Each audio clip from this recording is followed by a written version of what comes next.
يا مساء الفل والجمال والسعادة على عينكم يا حبايب قلبي.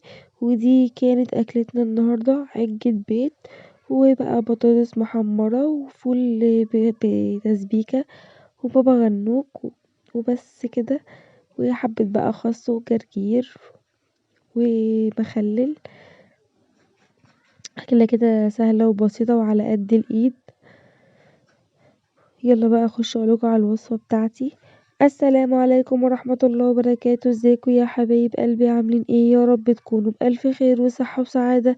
اللهم صل وسلم وبارك على سيدنا محمد وعلى آله وصحبه أجمعين.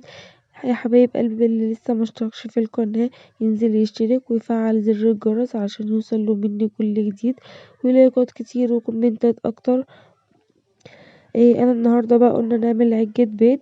معايا الخضرة بتاعتي وطماطم قطعتها مكعبات وفلفل، والتوابل بتاعتي ملح وكمون وفلفل اسمر ومكعب مرقة دجاج ده اختياري وكزبرة وبابريكا وشطة وبيضات وربع كوباية دقيق بس. ودي كده مكونات بتاعة العجة، حاجة كده سهلة وبسيطة خالص وعلى قد الايد. وكان معايا بصلاية كبيرة بس الكاميرا ما جبتهاش بقى وحطيتها بقى في الحلة وحطيت شوية زيت وحبة سمنة، اقلبهم كده لحد ما البصل يطري معايا. نزلت بقى بالفلفل الاخضر، انا كنت عايناه في الفريزر، عاملة كده على قد الاكلة بتاعتي برضو اهو. هقلب كده شوية فيها اهو. والله يا جماعة اكلة حلوة قوي وجميلة جدا، انا من عشاق العجة اصلا، بحبها جدا جدا جدا. انزل بقى بالطماطم بتاعتي مكعبات، هقلب اقلب اقلب اقلب، هسيبها كده معايا لحد ما تتسبك.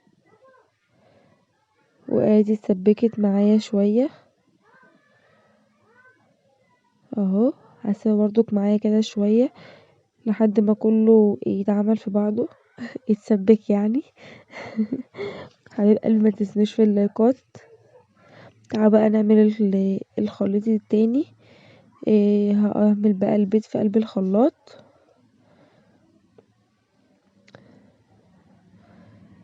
اهو. طبعا مثلا لو الكمية اكبر من اللي احنا عاملينها عادي ممكن تزودي بيض، بس دولت على قد الكمية بتاعتي. اصلا عاملة صينية صغيرة مش كبيرة.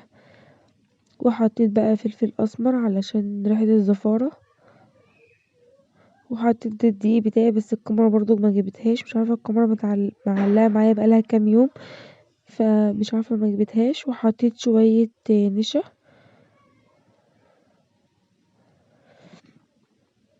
الدقيق اهو.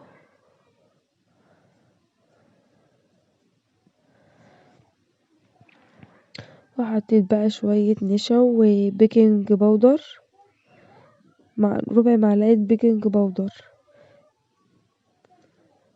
وده النشا يا جماعة. أكلة سهلة خالص وبسيطة وتحبوها جدا والله العظيم. وهو تغيير مثلا من ضمن يعني كده اهو. الواحد اصلا بقى محتار والله يعمل اكل ايه. قلنا كده نعمل حاجة على قد الايه كده صغيرة كده على قدنا.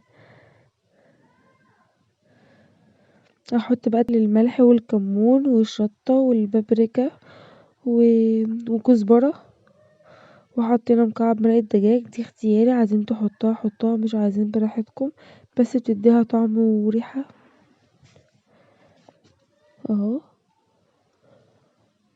هجيب بقى الصينية احط فيها حتة سمنة، وانا كده ضربت الخليط بتاعي في الخلاط.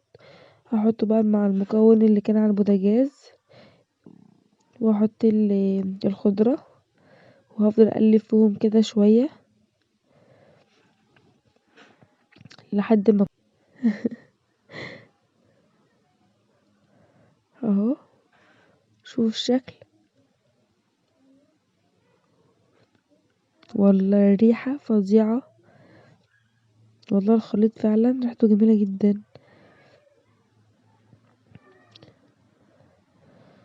اهو